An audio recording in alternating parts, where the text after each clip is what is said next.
ഇത് കണ്ണന്റെ കഥയാണ്. വീൽചെയറിലിരുന്നും ഇഷ്ടദൈവങ്ങളെ കാണാനുള്ള യാത്രയിലെ ആത്മവിശ്വാസത്തിന്റെ കഥ. കോൺക്രീറ്റ് ജോലിക്ക് പോയിരുന്ന കണ്ണന് 2013 ഒരു അപകടത്തെ തുടർന്ന് കാല് മുറിക്കേണ്ടി വന്നു. പിന്നീട് പുറം ലോകം കാണാതെ 6 വർഷത്തോളം കിടന്ന കിടപ്പിൽ. ഈ അവസ്ഥ ഭാര്യയും 3 പെൺമക്കളും ഒരു ആൺകുട്ടിയും അടങ്ങുന്ന കണ്ണന്റെ കുടുംബത്തിന്റെ താളം തെറ്റിച്ചു. ഇതോടെ വെളിയൻ സ്കൂളിലെ NSS ചാർജുള്ള ഷമീറ ടീച്ചറിന്റെ നേതൃത്വത്തിൽ ഇവരുടെ വീടെന്ന സ്വപ്നം യാഥാർത്ഥ്യമാക്കി നൽകി. അവരോടുള്ള നന്ദി സൂചകമായാണ് കണ്ണൻ ആദ്യമായി വീൽചെയറിൽ ശബരിമലയിലേക്ക് പോകുന്നത്.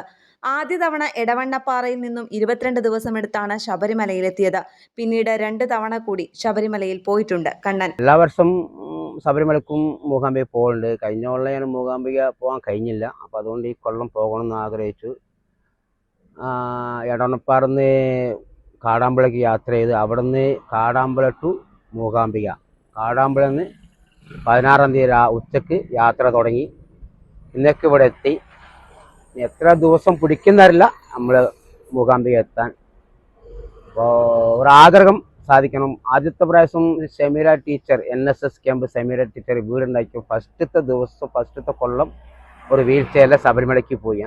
വീൽചെയറിൽ ഉത്സവപ്പറമ്പുകളിൽ ബലൂൺ വിൽപ്പനയാണ് കണ്ണന്റെ ഇപ്പോഴത്തെ ജോലി. മലപ്പുറം ജില്ലയിലെ കാടാമ്പുഴ ക്ഷേത്രത്തിൽ നിന്നും മൂകാംബിക ക്ഷേത്രത്തിലേക്ക് 2ാം തവണയാണ് കണ്ണൻ യാത്ര പോകുന്നത്.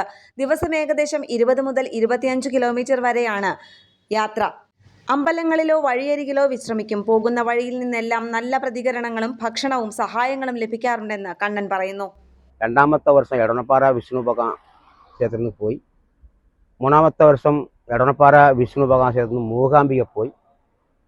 അത് കഴിഞ്ഞ ശേഷം കോഴിക്കോട് ശിവക്ഷേത്രം അവിടെ നിന്ന് ഒരു യാത്ര തുടങ്ങി ശബരിമലയ്ക്ക്.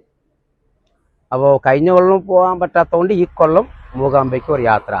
ഒക്ടോബർ 16-ന് പുറപ്പെട്ട യാത്ര ഏതാണ്ട് 1 മാസം കൊണ്ട് മൂകാംബികയിലെത്തുമെന്നാണ് പ്രതീക്ഷിക്കുന്നത്. ന്യൂസ് ഡെസ്ക് കേരള പ്രണാമം.